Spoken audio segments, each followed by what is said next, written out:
박대지예요. 제 직업은 세무사, 유튜버, 그리고 박대지예요. 박대지!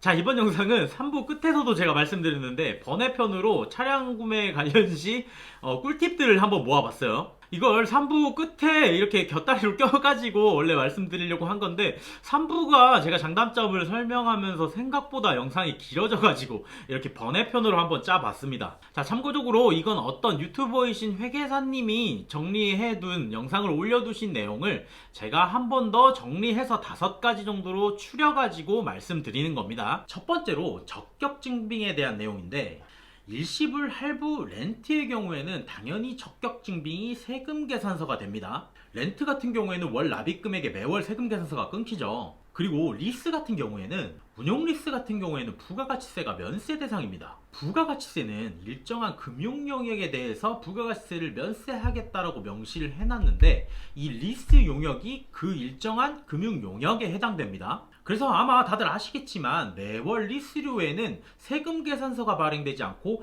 계산서가 발행이 될 거예요. 그래서 리스인 경우에는 세금 계산서가 아니라 계산서가 적격증빙이 되는 겁니다. 자, 참고적으로 금융리스 같은 경우에는 이러한 계산서 같은 건 없죠. 왜냐면 매월 리스료를 납부하는 개념은 아니니까. 그러면 금융리스에 대한 적격증빙은 뭐가 되냐면, 그 각 리스사에 요청을 하시면 리스 상환 스케줄표라는 게 있어요. 그거를 다 발급을 해줍니다.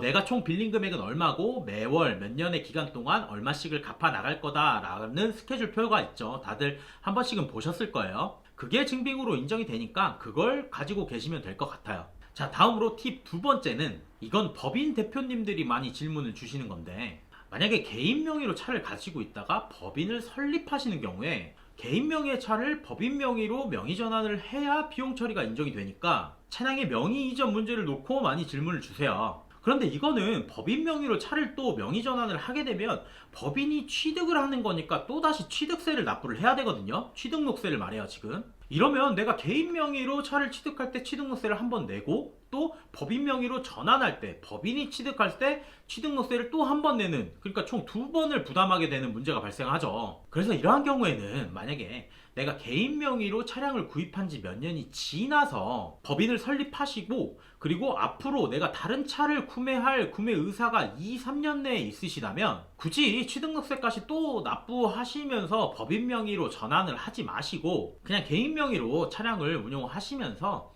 법인카드로 차량 유지비 정도 관련 비용 처리하는 게 더 현명하실 거라고 생각이 듭니다. 자, 다음 꿀팁 세 번째로, 차량을 우리가 구매할 때 딸려오는 세금들이 좀 있습니다. 차량이 개별소비세 과세 대상이라면 개별소비세, 그리고 취득록세, 부가가치세, 자동차세 요 정도 있죠. 그런데 제가 누누이 말씀드려서 아마 눈치채신 분들도 계시겠지만, 개별소비세 과세 대상 승용차는 부가가치세, 매입세 공제도 안 됩니다.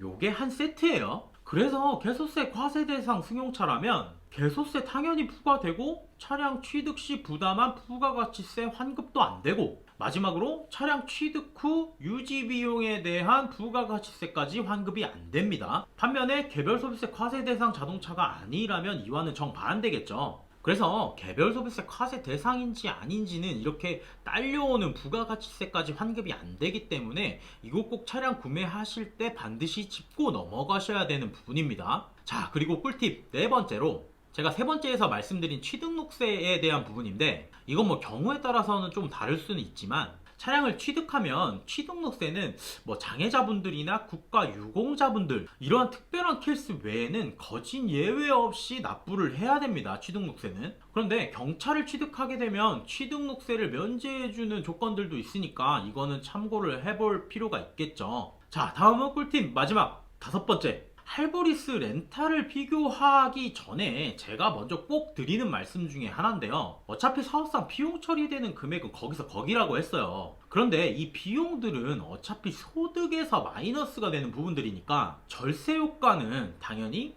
소득 구간이 높으신 분들, 그러니까 높은 세율 구간에 계신 분들이 더 많은 절세 효과를 보시겠죠. 이걸 직관적으로만 이해를 한번 해보자면 소득세율 구간이 최저 6%이신 분들은 1,500만 원에 6%를 적용받는 거고, 소득세율 구간이 42%이신 분들은 1,500만 원, 비용 처리되는 1,500만 원 중에 42% 정도를 절세 효과 보신다라고 생각하시면 됩니다. 그래서 제가 하고 싶은 말은 뭐냐면, 소득 구간이 좀 갑자기 높아지신 분들 중에 1, 2년 안에 차량 구매 계획이 있으시다면 소득 구간이 높아질 것 같은 그 해에 그냥 차량을 바로 미리 지르셔서 세금 낼 바에는 그냥 차량 취득하셔서 비용 처리하시는 게 더 낫다고 봅니다. 제 생각에는.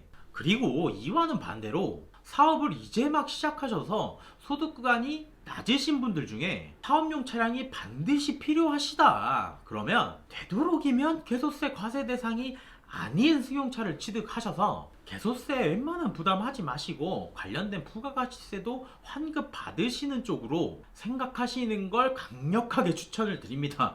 뭐 9인승 카니발 좋잖아요. 어쨌든 자, 이렇게 소소한 팁까지 전달을 해드리면서 이번 영상을 마치도록 하겠습니다. 제가 1부 시작할 때 차량 관련된 모든 것을 이 영상 3개로 전부 다 파헤치는 게 제 목표라고 말씀을 드렸는데 어떻게 충족이 되셨을지는 모르겠습니다. 만족하셨다면 많이 공유해 주시고요. 오늘도 영상이 유익하셨다면 좋아요와 구독 꼭 부탁드리겠습니다. 다음에는 더 흥미로운 주제로 찾아뵙도록 하겠습니다. 끝!